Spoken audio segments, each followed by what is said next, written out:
If you're taking our HSK courses and you're learning Chinese systematically, it builds a really strong foundation. But in order to improve further and quicker, you need to immerse yourself in authentic Chinese content. And that's where Chinese social media comes in. So today I'm going to introduce you to 4 different Chinese social media apps and websites that are very popular today in 2025. The ones I mentioned today are pretty easy to sign up. You won't need a Chinese phone number. As of today, things may change in the future. So let's begin.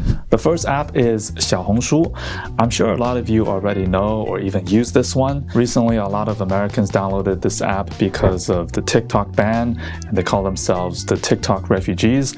But I think a lot of them left because TikTok was unbanned. In my opinion, it's a mix of Instagram and Pinterest because it's very community and lifestyle focused. Also reminds me of Reddit because you can find so many different topics that you're interested in. So you can practice Chinese through short reading material and casual video content. People post about travel, food, beauty, fashion, and even language learning. I'm sure there are many language learning enthusiasts on this app, which makes it a great app also to make friends and connect with people with similar interests. Many posts are short and easy to read, often accompanied by images and videos. My mom is actually an avid user. She uses it to find recipes, restaurant recommendations, and health-related content. I'd say a majority of Chinese people, especially young people, use this app regularly. For example, one of my passions is film and photography, so my page or my feed is filled with content that caters to my interest. And I post things occasionally too. So overall, Xiaohongshu is honestly my favorite Chinese social media app. I use it very regularly. So that's my first recommendation. Let's move on to the second app, and this is WeChat. I'm sure most of you have WeChat. This is an essential app that you have to download, especially if you visit or live in China. And the feature I want to focus on is actually WeChat Channels. It's a feature within WeChat that some people may overlook. It's basically like TikTok or Instagram Reels or Douyin, and it's just on WeChat. So this would be a great place to watch short Chinese videos. Depending on what you engage with, you'll likely see more Chinese life, comedic videos, skits, stuff like that. This is the app that my dad is always on, so I always see him scrolling through WeChat channels, looking at short, funny videos.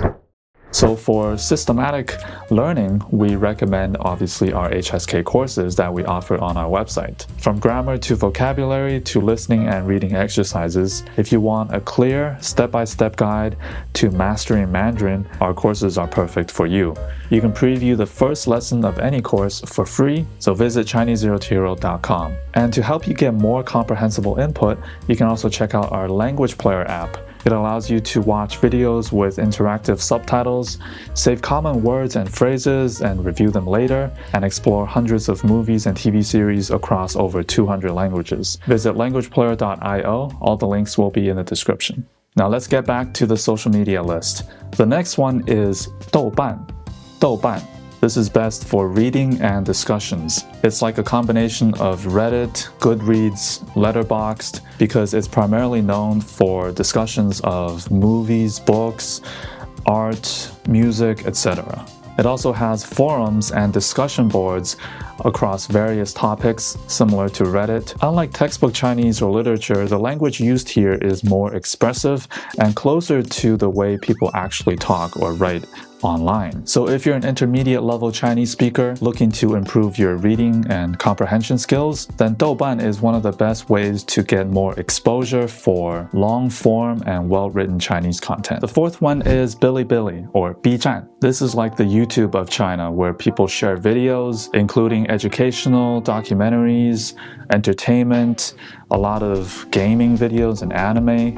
And one of the best features of this site is that most videos actually have Chinese subtitles, making it easier to follow along and improve your listening comprehension. I personally enjoy watching travel videos, vlogs, and tech reviews, such as the latest phones, cars, the gadgets, just keeping up with the technology in China. A lot of channels have really high production value, so you'll find some pretty interesting videos. Because Bilibili is highly interactive, you can look at 弹幕, which is like viewer comments. It's like live comments displaying on top of the videos while the video is playing. It's a fun way to see how native speakers react to videos in real time. On YouTube, you might see some Chinese creators making content, but if they're from China, mainland China, there's a high chance that they upload their content originally on Bilibili, and then they just re-upload it to YouTube.